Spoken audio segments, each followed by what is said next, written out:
Imagine waking up one morning and suddenly the sky explodes. No warning, no sound at first, just a blinding flash brighter than the sun, followed by a shockwave so powerful it knocks people off their feet miles away.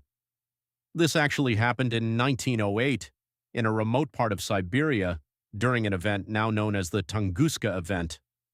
At around 7:17 a.m., something massive entered Earth's atmosphere at incredible speed. Scientists believe it was either a meteor or a fragment of a comet. But here's the terrifying part. It never even hit the ground. Instead, it exploded mid-air with the force of about 10 to 15 megatons of TNT. That's hundreds of times stronger than the atomic bomb dropped on Hiroshima. The explosion flattened over 80 million trees across 800 square miles. Imagine an entire forest just instantly laid flat like matchsticks. People living over 40 miles away reported feeling the heat on their skin. Windows shattered. The ground shook like an earthquake. And yet, there was no crater. That's what made the Tunguska event so mysterious. For years, people had no idea what caused it. Some even believed it was aliens or a secret weapon.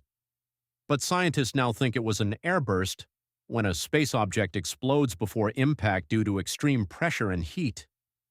What's even crazier? If this exact event happened over a major city today, millions of people could die instantly, and events like this aren't as rare as you might think. Smaller airbursts actually happen more often, like the one over Chelyabinsk in 2013, which injured over 1,000 people just from shattered glass. So yeah, the sky has fallen before, and one day, it could happen again.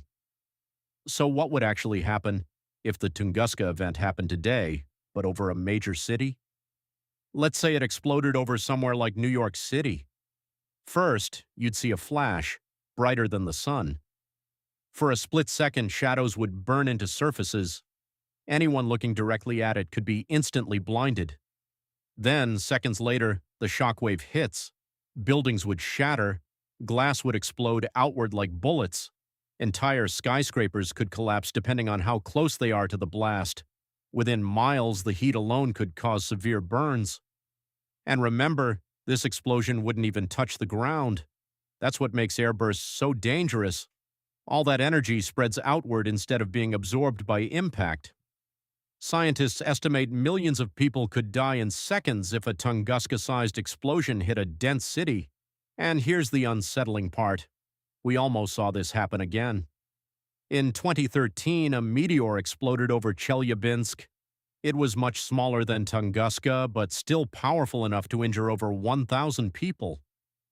Most of those injuries, not from the explosion itself, but from shattered glass when people rushed to windows after seeing the flash. So imagine something 10 times stronger over a crowded city. Now here's the question, could we stop it? Space agencies like NASA are actively tracking near-Earth objects. Some plans even involve deflecting asteroids using spacecraft.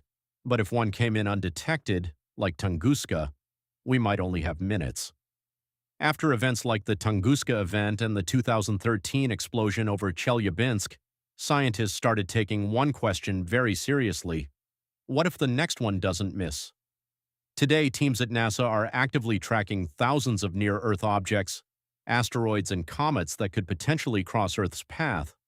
But tracking is only step one. So how would we actually stop one?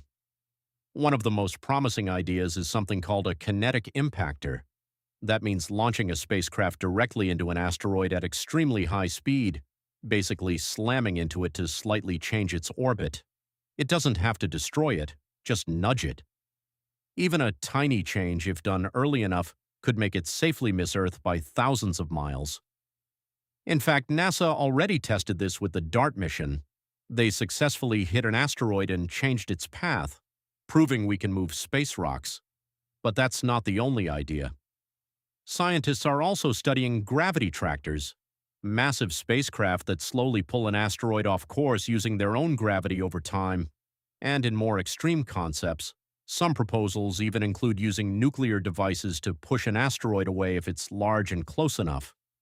But here's the catch. All of these methods only work if we see the object early enough. If something came in suddenly, like the Tunguska event, we might not have time to react. That's why detection is just as important as defense, so telescopes around the world are constantly scanning the sky, watching, waiting. Because the real goal isn't just to survive an impact, it's to make sure we never have a surprise again.